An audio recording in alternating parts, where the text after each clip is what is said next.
नमस्कार, बहुत स्वागत है आप सभी का एक बार फिर से चुनावी दंगल में और मैं हूं आपके साथ ज्योति। तो वोटों की गिनती जारी है सुबह से ही और किसका राज तिलक होगा इसके लिए बस चंद घंटों का इंतजार। और इसी बीच जो है लगातार आपको अपडेट दे रहे हैं। वोटों की गिनती जारी है और हर एक सीट का अपडेट आप तक पहुंचा रहे हैं। कौन कहां पहुंचा है, कौन कितने सीटों से किसको मात दे रहा है, कौन कितनी लीड पर है, ये हर एक सीट की अपडेट आपको बता रहे हैं। तो इसी बीच बड़ी खबर आपको बता दें, सुरक्षा के बीच वोटों की गिनती अभी भी जारी है। रुझानों में एनडीए को फिलहाल बहुमत मिलता जरूर दिख रहा है, लेकिन इंडिया गठबंधन जो है वो भी अभी रुझानों के हिसाब से 200 पार दिख रही है। तो बड़ी और अहम जानकारी, करनाल से बीजेपी उम्मीदवार मनोहर लाल आगे दिख रहे हैं और वहीं फरीदाबाद से बीजेपी उम्मीदवार कृष्णपाल गुर्जर भी आगे लग रहे हैं। रोहतक से जो है कांग्रेस उम्मीदवार दीपेंद्र हुड्डा काफी लीड देते हुए दिखाई दे रहे हैं बीजेपी के उम्मीदवार को। और वहीं करनाल विधानसभा उपचुनाव के लिए भी मतगणना जारी है और इसमें सीएम नायब सिंह सैनी इस सीट से आगे दिख रहे हैं। मतगणना स्थल पर सुरक्षा का कड़ा पहरा है और इस कड़े पहरे के बीच लगातार मतगणना जारी है। 3 लेयर की सुरक्षा व्यवस्था है और ऐसे में कौन आगे कौन पीछे, इसके लिए लगातार आपको अपडेट दे रहे हैं। तो ये बड़ी और अहम जानकारी और बड़ा अपडेट इस बीच का, जहां पर सुरक्षा व्यवस्था यानी पुख्ता इंतजाम के बीच जो है मतगणना जारी है। लेकिन इस बीच बात करें अगर लीड की, तो वाराणसी सीट पर आए तो वाराणसी से जो है प्रधानमंत्री नरेंद्र मोदी लीड से हैं, 1,17,000 वोटों से आगे चल रहे हैं वो यहाँ पर। वहीं राहुल गांधी की बात करें तो वायनाड से वो 3 लाख वोटों से आगे चल रहे हैं। तो हर एक सीट का अपडेट, हॉट सीट भी आपको देखिए दिखा रहे हैं आपके टीवी स्क्रीन पर। नीचे की तरफ आपको बड़ी टैली दिखा रहे हैं जहां पर देश भर के 543 सीटों पर क्या रुझान है, अब तक के रुझान क्या है वो आपको दिखा रहे हैं, जिसमें एनडीए को अभी तक 292 सीटों पर यहां पर बढ़त दिख रही है, बढ़त बनती हुई दिख रही है। वहीं इंडिया गठबंधन की बात करें तो 234 सीटें ऐसी है जिन पर इंडिया गठबंधन बढ़त बनाता हुआ दिख रहा है। और अगर ये जो नतीजे हैं वो पूरी तरीके से नतीजों में तब्दील होते हैं, अगर ये आंकड़े, तो इंडिया गठबंधन के लिए बड़ी सफलता जरूर होगी, लेकिन सरकार एनडीए की ही बनेगी अगर ये जो रुझान है वो नतीजों में तब्दील होते हैं। लेकिन उससे पहले हर एक अपडेट इसलिए भी जरूरी हो जाता है क्योंकि हर एक सीट का अपना अलग गुणागणित होता है। ऐसे में कौन आगे कौन पीछे यह जानना बहुत जरूरी हो जाता है, क्योंकि टैली हम आपको लगातार दिखा रहे हैं। तो ऐसे में अन्य के खाते में जो है, देश भर में अन्य पार्टियों के खाते में 17 सीटों पर बढ़त अभी तक के रुझानों के हिसाब से समझ में आ रहा है, क्योंकि कुछ ही घंटों बाद जो है तस्वीर पूरी तरीके से साफ हो जाएगी। तो ऐसे में ये आंकड़ा बहुत मायने रखता है, याद रखने लायक आंकड़ा होता है। पिछली बार से एकदम उलट ये आंकड़ा है, क्योंकि जहां एक तरफ एनडीए गठबंधन जो है लगातार 400 पार के जो है नारे दे रहा था, दावे कर रहा था, उस बीच इस तरीके के रुझान अगर आते हैं दोपहर 4 से 5 बजे के टाइम में, 3 से 4 बजे के टाइम में, तो ये अपने आप में एक चौंकाने वाली बात होती है। लेकिन एक और बड़ी खबर सामने आ रही है, मतगणना स्थल पर सुरक्षा व्यवस्था का कड़ा पहरा जहां पर है, वही धारा 144 के साथ जो है यहाँ पर मतगणना जारी है। सुरक्षा के बीच वोटों की गिनती हो रही है।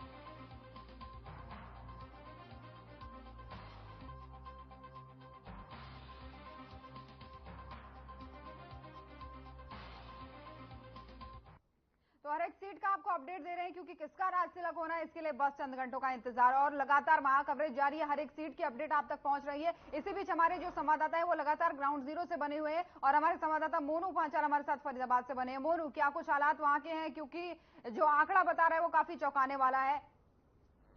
अपडेट आपके पास अभी तक का क्या है?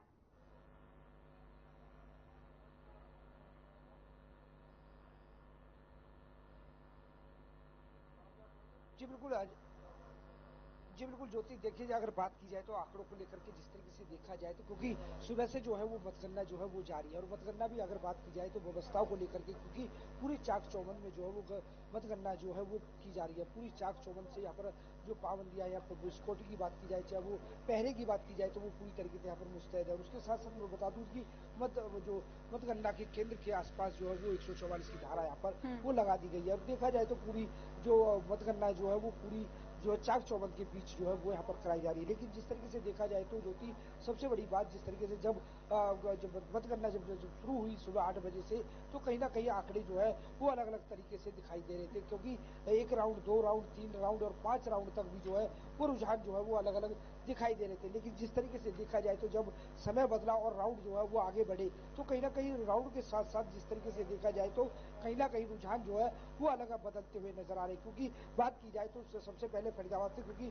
फरीदाबाद में सबसे पहला सुबह का रुझान जो है वो कहीं ना कहीं जो है वो इंडिया गठबंधन जो है वो जो है इंडिया गठबंधन के प्रत्याशी जो महेंद्र प्रताप है वो यहाँ पर मजबूत होते हुए दिखाई दे रहे थे। लेकिन जब आंकड़ा जो रुझान बढ़ते हुए नजर आए तो ज्योति कहीं ना कहीं जो बीजेपी के प्रत्याशी के बलगुजर है वो जो है यहाँ पर आंकड़ा जो है वो पार करते हुए नजर आ रहे लगातार। और वही बात की जाए तो जिस तरीके से गुरुग्राम की बात की जाए तो क्योंकि गुरुग्राम में जो है सबसे शुरुआत की आंकड़ा जो बात की जाए तो राज बब्बर जो कांग्रेस के प्रत्याशी है वो लगातार जो है वो कहीं ना कहीं जो हजारों की संख्या से जो है वो आगे चल रहे थे। लेकिन जिस तरीके से आगे आगे रुझान बदला तो कहीं ना कहीं अब जो है राव इंदरजीत ने पूरी तरीके से छलांग मारते हुए कहीं ना कहीं उन आंकड़ों को जो है वो पीछे कर दिया है। तो कहीं ना कहीं जिस तरीके से देखा जाए तो आंकड़े लगातार यहाँ पर बदलते हुए नजर आ रहे हैं। वही कुरुक्षेत्र की बात की जाए तो ज्योति जिस तरीके से कुरुक्षेत्र में लगातार जो सुशील गुप्ता थे, क्योंकि लगातार जो सुबह की काउंटिंग जो चल रही थी तो उसमें भी कहीं ना कहीं रुझान जो है वो सुशील गुप्ता के पक्ष में बोल रहे थे। लेकिन जिस तरीके से आगे आगे राउंड बदला और समय आगे बदलता चला गया तो कहीं ना कहीं अब राउंड जो है वो अब नवीन जिंदल जो है वो यहाँ पर बाजी मारते हुए नजर आ रहे हैं। तो जिस तरीके से देखा जाए तो रुझान जो अलग अलग बदलते हुए नजर आ रहे हैं। वही बात की जाए तो जिस तरीके से कुरुक्षेत्र का देखा, गुरुग्राम का देखा, वही रोहतक की बात की जाए तो रोहतक में जो शुरू से जो लीड थी वो दीपेंद्र हुड्डा की थी और अब तक भी लीड की बात की जाए तो भूपेंद्र हुड्डा जो है वो यहाँ पर लीड बनाए हुए हैं। क्योंकि जिस तरीके से जो है उनकी जो लीड है वो यहाँ पर मजबूत होती हुई दिखाई दे रही है। वहीं भिवानी महेंद्रगढ़ की बात की जाए तो जिस तरीके से भिवानी में जो है भाजपा के प्रत्याशी जो धर्मवीर सिंह है वो जो है वो आगे यहाँ पर चल रहे हैं भिवानी से। यहाँ पर जो है वो बीजेपी यहाँ पर मजबूत होती हुई दिखाई दे रही है। वही बात की जाए तो अंबाला की, अंबाला में जो है वरुण है कांग्रेस से वरुण चौधरी वो जो है यहाँ पर लीड जो है वो यहाँ पर अब बनाते हुए नजर आ रहे हैं। क्योंकि कांग्रेस यहाँ पर जो है वो मजबूत होती हुई दिखाई दे रही है क्योंकि वो अभी तक के आंकड़ों की बात की जा रही है। लेकिन आगे अभी और राउंड कई हैं और समय भी अभी पड़ा है तो आखिरकार किस ऊंट करवट बैठेगा ये देखने वाली बात होगी। वही बात की जाए तो तमाम करनाल की बात की जाए तो करनाल में लगातार जिस तरीके से देखा जाए तो हरियाणा के जो पूर्व मुख्यमंत्री मनोहर लाल हैं वो यहाँ पर मजबूत होते हुए पूरे साफ तौर से देखे जा रहे हैं। और वही बात की जाए तो उपचुनाव को लेकर के, क्योंकि उपचुनाव जो है विधानसभा यानी कि करनाल में भी हो रहा है और उसको लेकर के भी बात की जाए तो वो भी जो है न्याब सिंह सैनी यहाँ पर मजबूत होते हुए दिखाई दे रहे। तो कहीं ना कहीं जिस तरीके से देखा जाए तो सुबह के आंकड़े जो नतीजे थे वो अलग दिख रहे थे, लेकिन अब नतीजे जो है वो रुझान अलग अलग बिल्कुल। और इसीलिए मोनू कहा जाता है कि ये राजनीतिक तस्वीर है, कभी भी बदल सकती है, कभी भी पलट सकती है। इसमें जिस समय हम देख रहे हैं पूरी तरीके से भरोसा नहीं किया जा सकता और इसीलिए हम कह रहे हैं कि कुछ ही घंटे और रुकिए, उसके बाद से तस्वीर साफ हो जाएगी। बिल्कुल निश्चित तौर पर बदलती रहती है पल पल तस्वीर। फिलहाल बहुत बहुत धन्यवाद आपका तमाम सारी जानकारियों के लिए।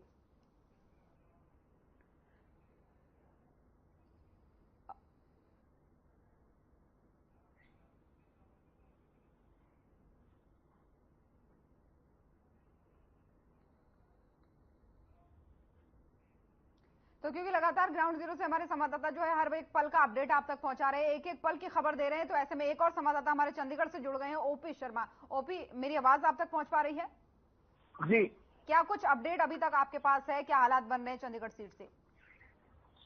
देखिए ज्योति, एक बार फिर मैं आपको ये बता दूं कि अगर हरियाणा की 10 की लोकसभा सीटों की बात करें तो अभी भी स्थिति जो 6 मुख्य और 4 के ऊपर तो स्थिति लगभग साफ हो चुकी है। 2 भारतीय जनता पार्टी के पासे में और 2 कांग्रेस के कब्जे में जो जा रही है। अगर हम कांग्रेस की बात करें तो कांग्रेस सिरसा और रोहतक सीट को जो है वो 2 लाख के ज्यादा अंतर से जीतती हुई नजर आ रही है। वहीं अगर करनाल और फरीदाबाद की बात करें तो बीजेपी इन 2 सीटों के ऊपर जो है जीतती हुई नजर आ रही है। बाकी अगर बाकी सीटों की 6 सीटों की बात करें तो यहाँ पर जो है अभी भी जो है उलटफेर कम ज्यादा मतलब टेम्परेचर अप और डाउन होता हुआ दिखाई दे रहा है। अम्बाला से अगर हम कांग्रेस प्रत्याशी वरुण मुलाना की बात करें तो सुबह से ये करीबन 20 से 25 हजार के वोट में जो बीजेपी की प्रत्याशी बंतो कटारिया है उनके मुकाबले ये झूल रहे हैं। हालांकि ये ऊपर जरूर है लेकिन इनका मार्जिन घटकर 20 हजार तक भी आ गया है और करीबन 14 से 15 राउंड की काउंटिंग हो चुकी है और 3 से 4 राउंड अभी जो है अम्बाला लोकसभा सीट के लिए और बचे हैं। तो ऐसे में कह सकते हैं कि अगले 1 से 1.5 घंटे के अंदर ही जो है कहीं ना कहीं इस सीट के ऊपर जो है वो कहीं ना कहीं हमें अभी थोड़ा सा और इंतजार करना पड़ेगा क्या नतीजे देंगे। अगर भिवानी की बात करें तो करीबन पिछले 2 घंटे से जो बीजेपी के प्रत्याशी हैं धर्मवीर सिंह वो कांग्रेस के प्रत्याशी राव दान सिंह के मुकाबले करीबन 45,000 वोट से ऊपर चल रहे हैं। हालांकि शुरुआत में जब सुबह के वक्त जब वोटिंग काउंटिंग जब शुरू हुई थी तो राव दान सिंह करीबन 1 घंटे तक जो है वो अप रहे थे, लेकिन उसके बाद से उनमें जो है वो उनके जो अंतर था वो अंतर गिरते हुए जो है वो अब राव इंद्रजीत सिंह उसके डबल यानी कि 45,000 के आसपास पहुंच के। गुरुग्राम की बात करें तो सुबह से जब से चुनाव हो रहा था गुरुग्राम लोकसभा सीट की जो काउंटिंग हो रही थी तो जो फिल्म अभिनेता राज बब्बर और जो कांग्रेस प्रत्याशी हैं उनका जो है ग्राफ काफी ऊंचा था और वो सुबह से इस सीट के ऊपर करीबन हम ये माने कि अगर 8 बजे काउंटिंग शुरू हुई थी तो 11 से 12 बजे तक जो है राज बब्बर अब थे, लेकिन इसके बाद जैसे जैसे आगे मतगणना बढ़ी तो राव दान सिंह जो है पिछड़ते हुए चले गए और इस वक्त इस सीट के ऊपर करीबन आपको 2:45 की बात बताऊं तो गुरुग्राम सीट के ऊपर जो राव इंद्रजीत सिंह बीजेपी प्रत्याशी हैं वो 23,948 यानी कि 24,000 वोटों से जो है वो आगे चल रहे हैं। हिसार से जो है वो काफी टफ कंपटीशन देखने को मिल रहा है। यहाँ पर बीजेपी और कांग्रेस के जो दोनों प्रत्याशी हैं वो 30,000 के अंतर में अप एंड डाउन कर रहे हैं। एक वक्त ऐसा आया था जब पोलिंग शुरू हुई थी तो हिसार में भी जो है वो कांग्रेस के प्रत्याशी जयप्रकाश जो काफी आगे चले थे, लेकिन उसके बाद अंतर घटा और फिर हम ये कह सकते हैं कि जो कांग्रेस बीजेपी प्रत्याशी रणजीत सिंह चौटाला है वो भी जो है वो कहीं ना कहीं आगे आए और अब जो अंतर है वो 30,000 के आसपास इनका पहुंच गया। अगर मैं ये मानता हूँ कि अगले 1 से 2 राउंड के अंदर अगर जो ज्यादा अगर उलटफेर नहीं होता है तो जयप्रकाश जो है वो जीतते हुए नजर आ सकते हैं और जो 5-5 की स्थिति है वो 6-4 पर भी जो है 6 कांग्रेस और 5 जो है वो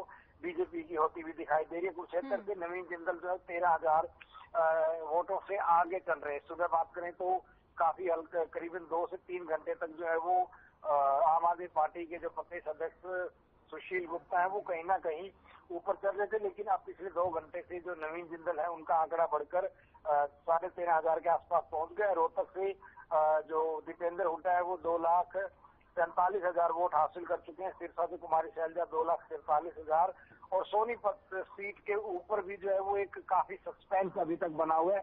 सुबह जब काउंटिंग हुई थी तो एक कभी मोहनलाल बड़ोली ऊपर हो जाते थे बीजेपी प्रत्याशी, कभी कांग्रेस प्रत्याशी जो सतपाल ब्रह्मचारी है वो ऊपर हो जाते थे, लेकिन इस वक्त सतपाल ब्रह्मचारी करीबन 7,500 वोटों से के अंतर से जो है वो बढ़त लिए हुए हैं और अगले 4-5 राउंड का अगर इसी तरीके से रखते हैं तो शायद ये सीट भी कांग्रेस के पक्ष में जा सकती है। जी बिल्कुल, और इससे एक चीज तो साफ होती है ओपी की अभी तक की जो तस्वीरें हैं हरियाणा की खासकर उससे ये तो समझ में आ रहा है कि कोई भी पार्टी क्लीन स्वीप करती हुई नजर नहीं आ रही, चाहे वो बीजेपी की बात करे चाहे कांग्रेस की बात करे। इतना तो अभी तक की तस्वीरों से लगभग साफ होता जा रहा है। देखिए सोनिया, जाहिर सी बात है कि हरियाणा में करीबन 10 साल तक केंद्र और हरियाणा में 10 साल तक बीजेपी की सरकार थी, तो जाहिर सी बात है एंटी इनकम्बेंसी होना एक स्वाभाविक सी बात है और 10 साल की एंटी इनकम्बेंसी को लेकर बीजेपी कहीं ना कहीं चुनाव में थी। बाकी थी कि उसका काम उसके पास था, लेकिन 10 साल तक सत्ता में राज कर चुकी थी। हो सकता है लोगों ने मन बना लिया हो एक मैसिव मैंडेट नहीं देना है। 2014 में जितना आया था 2019 में उससे भी ज्यादा वोट दिया और उसी से कहीं ना कहीं गुस्सा होकर जो भारतीय जनता पार्टी है उसने अपने एनडीए में मिशन 400 तक की घोषणा कर दी। लेकिन अब जिस तरीके से नतीजे आ रहे हैं तो कहीं ना कहीं एनडीए के गुब्बारों की थोड़ी सी जो है हवा निकलती हुई दिखाई दे रही है, लेकिन क्या होगा क्या नहीं होगा इसके ऊपर जो है पूरी तरीके से शाम को 7-8 बजे तक ही जो है वो फैसला हो पाएगा। उत्तर भारत के काफी राज्यों में जो है वो कांग्रेस भारतीय जनता पार्टी को नुकसान हो रहा है। खासकर पंजाब में बीजेपी का संभावित तौर पर खाता भी अभी तक जो खुलता हुआ नहीं दिखाई दे रहा है। चंडीगढ़ सीट जो पिछली बार भारतीय जनता पार्टी के पास थी उसके ऊपर कांग्रेस के मनीष तिवारी जीतते हुए मिल रही हैं। तो ऐसी काफी सीटें हैं जहां पर जो है भारतीय जनता पार्टी को उत्तर भारत में काफी लॉस जो है उनको हो रहा है, लेकिन दक्षिण भारत से जो उनकी भरपाई हो रही है वो इतनी भरपाई नहीं हो पा रही है कि जितना उत्तर में उनको नुकसान हो रहा है। तो ऐसे में कहीं ना कहीं हम मान सकते हैं कि भारतीय जनता पार्टी की हार की बड़ी कारण है। ये सारा गुणागणित समझना बहुत अहम हो जाता है। यहाँ पर रोकूंगी आपको, उससे पहले अपने दर्शकों को सुनवा देते हैं कि हरियाणा के मुख्यमंत्री नायब सिंह सैनी इस बीच क्या कुछ कह रहे थे, एक बार सुना देते हैं। और प्रदेश को आदरणीय नरेंद्र मोदी जी के नेतृत्व में और गति से बढ़ाने का काम करेंगे और हमारी कोशिश रहेगी कि हरियाणा प्रदेश के अंदर लोगों तक वो सुविधाएं पहुंचे और ईमानदारी से पीछे आदरणीय नरेंद्र मोदी जी के नेतृत्व में वो सब सुविधाएं, सब प्रशासन का विकास लेकर के ईमानदारी से सरकार ने हर व्यक्ति को योजनाबद्ध तरीके से लाभ पहुंचाने का काम। तीसरी बार मोदी सरकार बिल्कुल वो देश ने तय कर दिया, लगभग 2 घंटे के अंदर और परिणाम क्लियर हो जाएंगे और मोदी जी तीसरी बार देश के प्रधान देखिए उसके अंदर प्रदेश में और गति से काम करेंगे मुख्यमंत्री जी। हर व्यक्ति योजना भाई थोड़ा पीछे कर ले और हर व्यक्ति सुविधा मिले उसको नहीं ना उसको पीछे वाला वो आईडी लगा रहा हूँ।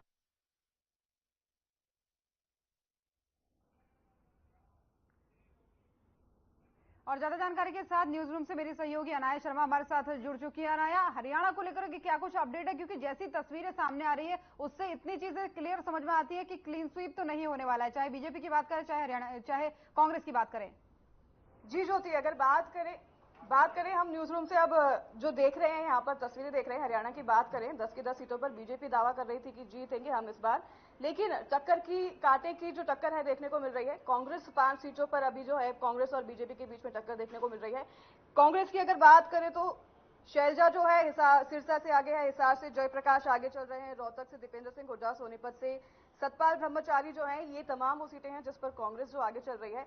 और टक्कर जो है ये तभी से अनुमान लगाया जा सकता था कि जब से वहां पर प्रदर्शन चालू थे, किसान के लोगों ने रोष प्रदर्शन किया था और सरकार के खिलाफ लगातार रोष प्रदर्शन हम देखने रहे थे। वहां पर बीजेपी के खिलाफ खासकर नाराजगी थी, बीजेपी के कैंडिडेट्स के खिलाफ खासकर जो है नाराजगी थी। ऐसे कई कैंडिडेट्स हैं जिनके ऊपर ये भी आरोप लगाए गए थे कि वो बीजेपी में लिए गए हैं, कांग्रेस के कैंडिडेट्स लिए गए हैं, बाहरी कैंडिडेट्स हैं, और नवीन जिंदल को लेकर भी काफी आरोप लगाए गए थे। तमाम बातें हैं जिसके लेकर जो है हम देख सकते हैं अभी जो भी आंकड़े आ रहे हैं। और हमारे साथ सहयोगी है न्यूज रूम से अंकिता, हम उनसे भी जानेंगे कि हरियाणा की अगर बात करें तो अंकिता क्या लगता है आपको, इस बार ऐसी कौन सी वो वजह रही जिसकी वजह से जो बीजेपी है वो इतने कम आंकड़ों पर बीजेपी इस बार रही है पिछली बार की अगर आपसे बात करें? अगर अनाया हम बात करें तो अगर बात की जाए तो अभी तो कांटे की टक्कर देखने को मिल रही है, 5-5 सीटें दोनों को ही मिली हुई हैं। अगर हम ऑल ओवर बात करें तो 543 जो है वहां पर है और 272 बहुमत का आंकड़ा है।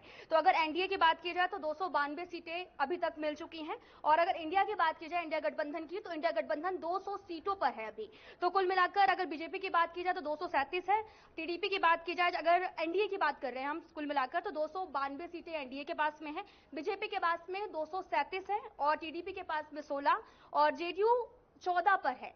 तो लगातार अगर हम देखें तो एनडीए 237 पर बना हुआ है। और अगर इंडिया गठबंधन की बात की जाए तो इंडिया गठबंधन 2 सीटें अभी तक मिली हैं, 200 सीटें मिली हुई हैं, तो उसमें से कांग्रेस को 98 सीटें मिली हैं और सपा को 35। अगर हम बात करें बिहार की रुझान जो अभी तक इतनी सीटों पर कम जो वोटिंग हुई है उसको लेकर एनडीए को बहुत कम वोटिंग मिली हुई है, तो वहां पर ज्यादा एनडीए को ही बहुमत मिला हुआ है वहां पर। और साथ ही तृणमूल कांग्रेस की बात की जाए तो रोकना चाहूंगी यहाँ पर अंकिता आपको कि क्योंकि हमारे साथ लगातार सहयोगी भी हमारे जुड़ रहे हैं, तो ऐसे में जो आंकड़ा आप बता रही है वो रुझानों का बहुमत है कि रुझान में अभी तक कितने रुझान जो है किस पार्टी को कितनी सीटें मिल रही है, ये रुझान के तौर पर हम इसको आंक सकते हैं, क्योंकि 1 से 1.5 घंटे का इंतजार अभी करना होगा, तभी साफ हो पाएगी तस्वीर कि सीटें किसके खाते में जाने वाली है, कितनी जाने वाली है। खैर आपको रोकूंगी यहाँ पर, तमाम सारी अपडेट और लूंगी। एक और सहयोगी हमारे साथ जुड़े हुए हैं, जगन सांगर कुरुक्षेत्र से हमारे साथ जुड़ गए हैं ग्राउंड जीरो से। जगन, मेरी आवाज आप तक पहुंच पा रही है?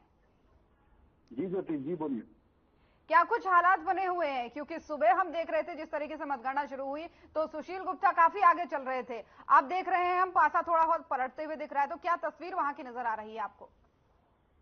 बिल्कुल ज्योति, देखिए सुबह जो इंडिया गठबंधन के उम्मीदवार सुशील गुप्ता है वो काफी आगे चल रहे थे। बड़ी ही कांटे की टक्कर जो है कुरुक्षेत्र लोकसभा में जो रहने वाली है, कभी 91 से कभी 500 नवीन जिंदल कभी अप चले जाते हैं, कभी डाउन चले जाते हैं, इस तरह का सुबह से ही जो माहौल जो है बना था। लेकिन अभी की जो बात की जाए तकरीबन 19,827 वोटों से नवीन जिंदल जो है आगे चल रहे हैं भाजपा के, और काफी टक्कर का मुकाबला जो है रहने वाला है। कुछ ही देर के बाद जिस तरह से रिजल्ट जो सामने आ जाएंगे कि कौन जो है यहाँ पर जीतने वाला है। देखिए पिछले 4 लोकसभा चुनावों की बात की जाए तो 2 बार यहाँ से कांग्रेस ने जो अपनी सीट यहाँ पर जमाई और 2 बार भाजपा ने। देखिए 2 बार यहाँ पे सांसद भी रह चुके हैं नवीन जिंदल, और इंडिया सुशील गुप्ता जो इंडिया गठबंधन के जो है यहाँ से प्रत्याशी है और आम आदमी पार्टी के प्रदेश अध्यक्ष है। काफी कांटे की टक्कर जो है देखी जा रही है, और अभी कुछ ही देर के बाद जो है रिजल्ट भी जो सामने आ जाएगा। देखिए 2019 की बात की जाए तो जो हमारे प्रदेश के मुख्यमंत्री नायब सिंह सैनी वो 3,87,000 वोटों से जो है जीत रहे थे, लेकिन अब जो मार्जिन अभी जो है देखा जा रहा है तकरीबन 19,000 का जो है मार्जिन देखा जा रहा है, तो काफी कम मार्जिन जो है देखा जा रहा था। जिस तरह से बोला जा रहा था कि अब की बार जो है 3 लाख से नहीं 5 लाख से जो है जिताकर जो है जो भाजपा प्रत्याशी को जो है दिल्ली भेजा जाएगा, लेकिन इस तरह का माहौल अभी नहीं देखने को मिला है। और अभी जो कुछ ही देर के बाद जो है तस्वीरें जो है सामने आ जाएगी कि कौन जीतेगा। और पूरे प्रदेश की बात की जाए तो कांटे की टक्कर जो है देखने वाली है 5-5 पर। जिस तरह से 5 पर इंडिया गठबंधन जो है डटी हुई है, और 5 पर जो है एनडीए की जो भाजपा के जो है उम्मीदवार है वो डटे हुए हैं। कहीं ना कहीं टक्कर का मुकाबला जो अब की बार जो है हरियाणा के अंदर देखने को मिल रहा है। और साथ के साथ देखिए इसका असर सीधा असर आने वाले विधानसभा के चुनाव पर भी जो है देखने को मिल सकता है। जी बिल्कुल, वो आने वाले समय की बात है, लेकिन अभी जो इंतजार करना है दर्शकों को और हम सभी को मात्र 1-1.5 घंटे का इंतजार कह सकते हैं गगन। 1-1.5 घंटे बाद तस्वीरें पूरी तरीके से साफ हो जाएगी। लेकिन ये सब जो चीज हो रही है, जो तस्वीरें सामने आ रही है, इससे एक चीज तो स्पष्ट तरीके से साफ हो जाती है, ना ही तो पूरी तरीके से एग्जिट पोल सटीक बैठे हैं और ना ही वो आंकड़े सटीक बैठे हैं जो पार्टियां दावा कर रही थी। क्योंकि बीजेपी कह रही थी हम क्लीन स्वीप करेंगे, कांग्रेस कह रही थी हम क्लीन स्वीप करेंगे, और इस बीच जो है क्षेत्रीय पार्टियां जो थी, चाहे इनेलो की बात करें, जेजेपी की बात करें, वो भी इस चीज में दावा करते हुए नजर आ रहे थे कि हम भी इस बार सीटें लाने वाले। इनेलो तो इवन 5 सीटों की बात कर रहा था कि लाने वाले हैं। तो ऐसे में अभी तक की तस्वीर ये सब नहीं बता रही है, ये बता रही है कि राजनीतिक तस्वीरें हैं, कैसे बदल सकती हैं, किस किस तरीके से बदलती है, वो बताएंगे। लौटूंगी आपके पास, लेकिन इसके बाद एक बार फिर से टैली अपने दर्शकों को बता दूं जो रुझान अभी तक के सामने आ चुके हैं। एनडीए जो है 543 में से 294 सीटों पर जो है बढ़त बनाता हुआ दिख रहा है। वहीं इंडिया गठबंधन की बात करें तो वो भी 200 पार है, लगातार बना हुआ है, 232 पर पहुंच गया है, 232 सीटों पर बढ़त बनाता हुआ यहां पर नजर आ रहा है। तो एक बड़ा आंकड़ा है, और 17 सीटें ऐसी है जहां पर अन्य पार्टियां काबिज होती हुई दिख रही है, यानी अन्य पार्टियों के पक्ष में जो है रुझान आता हुआ दिख रहा है। तो ऐसे में थोड़े समय का इंतजार, जैसा कि हमारे संवाददाता भी बार बार कह रहे हैं और हम भी बार बार कह रहे हैं, क्योंकि लगातार आपको हर एक पल का अपडेट दे रहे हैं, हर एक सीट का अपडेट दे रहे हैं। एक बार फिर से आप सभी को मैं दिग्गजों की जो साख दाव पर लगी है उसको लेकर के एक छोटा सा अपडेट दे दूं, उसके बाद फिर से हम ग्राउंड जीरो पर चलेंगे। लेकिन यहां पर बहुत अहम हो जाती है ये जानने वाली बात, एक बार फिर से वाराणसी सीट की बात कर लेते हैं। 1,17,000 से ज्यादा वोटों से आगे चल रहे हैं प्रधानमंत्री नरेंद्र मोदी। वहीं राहुल गांधी की बात करें तो वायनाड से 3 लाख वोटों से आगे चल रहे हैं, वो एक बड़ा आंकड़ा है वायनाड को लेकर के। वहीं अमित शाह की बात करें जो गुजरात के गांधीनगर से मैदान में है, वहां पर वो 5 लाख से भी ज्यादा यानी 6 लाख तकरीबन वोटों से आगे चल रहे हैं। तो ये एक बड़ा आंकड़ा होता है जीत का। और वहीं राजनाथ सिंह की अगर बात करें तो लखनऊ से मैदान में है, तो वहां पर ये 43,000 से ज्यादा वोटों से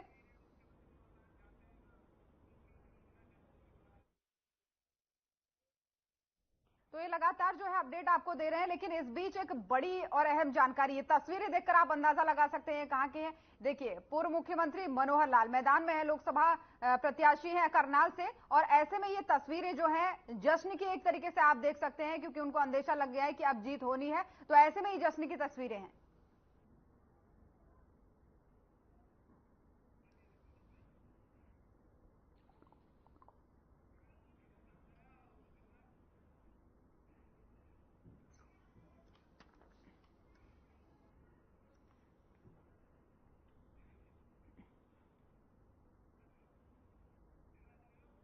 और क्योंकि सहयोगी भी हमारे लगातार बने हुए हैं ग्राउंड जीरो से भी और न्यूज रूम से भी, अनाया का रुख करते हुए, अनाया मेरी आवाज आप तक पहुंच पा रही है? जी जी ज्योति, ये जो आंकड़ा आपने बताया 5-5 का, इसमें महत्वपूर्ण हो जाती है करनाल, जहां पर लग रहा है कि ऑलमोस्ट जो है बीजेपी अब जीत ही जाएगी, क्योंकि एक फासला जो है वो लंबा हो गया है। लेकिन बाकी जो सीटें हैं, जिसमें सिरसा की बात करें, शैलजा आपने कहा मजबूती से वहां पर है, और वहीं बात करते हैं हम कुरुक्षेत्र की, तो कुरुक्षेत्र की जो तस्वीर है वो बार बार पलट रही है, कभी वो सुशील गुप्ता के पक्ष में आती है और कभी वो नवीन जिंदल के पक्ष में आती है। तो यहाँ पर क्या लग रहा है, कितने कांटे की टक्कर है और कौन से मुद्दे हैं जो लगता है उस तरफ झुकाव हो जाएगा? जी जी ज्योति, जैसे कि हम पहले भी बात कर रहे थे कि ऐसे कई कैंडिडेट्स हैं जिनके खिलाफ नाराजगी हमें देखने को मिल रही थी। नवीन जिंदल आप बात कर रहे हैं कुरुक्षेत्र से, और आम आदमी पार्टी के सुशील गुप्ता जो कैंडिडेट यहाँ से हैं मैदान में उतरे हैं। बार बार आंकड़े इसलिए ऊपर नीचे हो रहे हैं क्योंकि अभी जो है शाम तक नतीजे आने बाकी हैं और जब तक नतीजे पूरे नहीं आते, जब तक पूरी विधानसभाएं के जो ईवीएम के पिटारे नहीं खुलते, तब तक ऊपर नीचे हम देख पाएंगे। लेकिन एक तरफा जो है वो हम नहीं देख रहे हैं। यहाँ पे एक तरफा बीजेपी के लिए वोट जो है पड़ रहे हैं और हमारे साथ न्यूज रूम में हमारे यहाँ पर कलीग्स भी हैं जो कि अपना ओपिनियन भी रखते हैं। अगर हम बात करें उनसे, उनके ओपिनियन जानने की कोशिश करें। केशव हमारे साथ है, हमारे सहयोगी। केशव, आपको क्या लगता है हरियाणा में जो हम देख रहे हैं, जिस तरह से दावे कर रही थी बीजेपी की 10 की 10 सीटें हम जीतेंगे, अकेले अपने दम पर जीतेंगे जेजेपी के गठबंधन तोड़ने के बाद, लेकिन वैसे नजारे दिख नहीं रहे हैं। 5 सीटें पर सिमट रही है और ये ऊपर नीचे भी हो सकता है, लेकिन फिलहाल तो 5 सीटों पर सिमट रही है। जी अनाया, हम आपको बताना चाहेंगे कि जिस तरह से चुनाव परिणाम आ रहे हैं इस तरह से लग नहीं रहा था, लेकिन जो कांग्रेस ने जो अपनी सीट पे मजबूती दिखा रही है ये एक अच्छा संकेत मिल रहा है कांग्रेस के लिए। क्योंकि हम हरियाणा का ही नहीं बात करें, हम उत्तर प्रदेश का बात करें, बिहार की बात करें या पश्चिम बंगाल की बात करें, तो हर जगह जो है सो आंकड़ा जो है सो बदल के आ रहा है। जिस तरह से एग्जिट पोल में दिखाया गया था, इस तरह से हम बात करें तो जी जिस तरह से बात करें हम, ये इनका कहने का मतलब है कि जिस तरह बीजेपी इस बार आंकड़ों में जो है कम सिमटती हुई नजर आ रही है, उसके कई कारण हो सकते हैं। कांग्रेस ने भी अच्छा प्रदर्शन किया है। राहुल गांधी जिस तरह से उभर कर आए हैं, राहुल गांधी और उनके जो तमाम मुद्दे थे, बेरोजगारी को लेकर, महिला को लेकर, ये तमाम मुद्दे जो है ये काम करते हुए लगता है हमारे हरियाणा प्रदेश में नजर आए हैं काम करते, तभी उन्हें जो बीजेपी को अभी खामियाजा भुगतना पड़ रहा है। लेकिन चंडीगढ़ भी महत्वपूर्ण हो जाता है। पिछली बार बीजेपी के कब्जे में चंडीगढ़ की सीट, इस बार क्या लग रहा है? इस बार क्योंकि ऊपर नीचे आंकड़ा हो रहा है। जी, चंडीगढ़ की अगर हम बात करें, चंडीगढ़ की अपडेट मैं आपको देती हूँ। चंडीगढ़ में भी ऊपर नीचे हो रहा है लगातार। मनीष तिवारी कांग्रेस से जो यहाँ पर प्रत्याशी हैं जो आगे चल रहे हैं, और बीजेपी से संजय टंडन जो है पीछे चल रहे हैं। किरण खेर को इस बार हटा दिया। 2014 और 2019 में किरण खेर ने चुनाव लड़ा था और जीत भी हासिल की थी।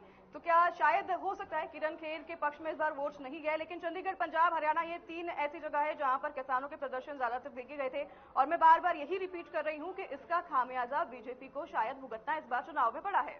बिल्कुल, ये बड़े फैक्टर माने जा रहे हैं और एक्सपर्ट भी इस बात को कह रहे हैं कि एक तो मुख्यमंत्री का चेहरा बदलना और दूसरा ये किसानों वाली जो बातें बार बार सामने आ रही थी, ये एक बड़ा गेम चेंजर साबित हो सकती है। खैर, दोबारा जुड़ूंगी आपसे क्योंकि और भी हमारे साथ सहयोगी हमारे साथ लगातार जो है ग्राउंड जीरो से बने हुए हैं, वो भी हमारे साथ बने हुए हैं। ओपी, क्योंकि कुछ ही देर में तस्वीर साफ हो जाएगी, लेकिन ऐसे में ओवरऑल बात करें तो जो हम पहले से भी कहते हुए आ रहे थे, ओपी मेरी आवाज आप तक पहुंच पा रही है? चलिए ठीक है, ऑफिस से दोबारा जुड़ने का प्रयास करेंगे, तकनीकी खामी है। गगन हमारे साथ लगातार जुड़े हैं, तो गगन आप ही से ये महत्वपूर्ण सवाल ले लेते हैं। यूपी पर हम जब आ जाते हैं तो बड़ा चेंज देखने को मिल रहा है यूपी में। बीजेपी की बात करें तो उससे आगे जो है समाजवादी पार्टी निकलती हुई सामने आ रही है, और दोनों को मिला दे, अगर कांग्रेस को और समाजवादी पार्टी को, इंडिया गठबंधन को मिला दे, तो बहुत अच्छा प्रदर्शन यहां पर देखने को मिल रहा है अभी तक के रुझानों के हिसाब से। तो ये क्या गेम चेंजर साबित हो सकता है?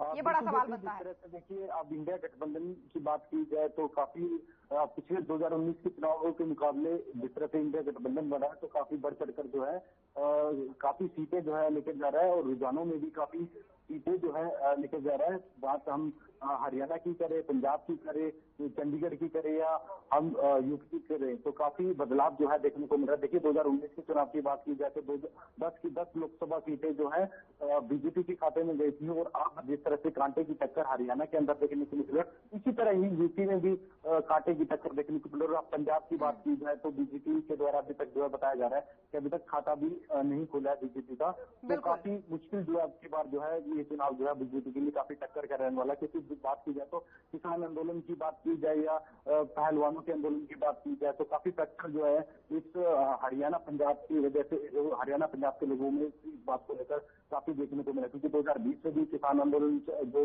हुआ था और 2024 में भी जिस तरह से किसान आंदोलन फिर से जो है शंभू बॉर्डर पर बैठा था, इसका काफी असर जो है अब की बार लोकसभा चुनाव में जो है देखने को मिल रहा है। और अभी कुछ ही देर में तस्वीरें जो है सामने आ जाएगी कि किसकी सरकार जो है बनेगी, किसके सिर पर जो है ताज सजेगा। और अभी फिलहाल बात की जाए तो नवीन कुशेत्रा की, जो कुशेत्रा से भाजपा के प्रत्याशी नवीन जिंदाल है, तकरीबन 19,000 वोटों से अभी जो है आगे चल रहे हैं। लेकिन गगन, इन तस्वीरों को भी नकारा नहीं जा सकता जो लगातार जो है करनाल से आ रही है, क्योंकि पूर्व मुख्यमंत्री मनोहर लाल यहाँ से मैदान में है। तो ऐसे में क्योंकि लगभग अब जीत तय मानी जा रही है, उनकी लंबा एक बड़ा गैप है उसमें, तो उसके हिसाब से ये तस्वीरें जो आ रही है वो भी काफी देखने लायक है और रोचक है। फिलहाल आप बने रहेगा, यहाँ पर एक छोटे से ब्रेक के लिए हम रुक रहे हैं।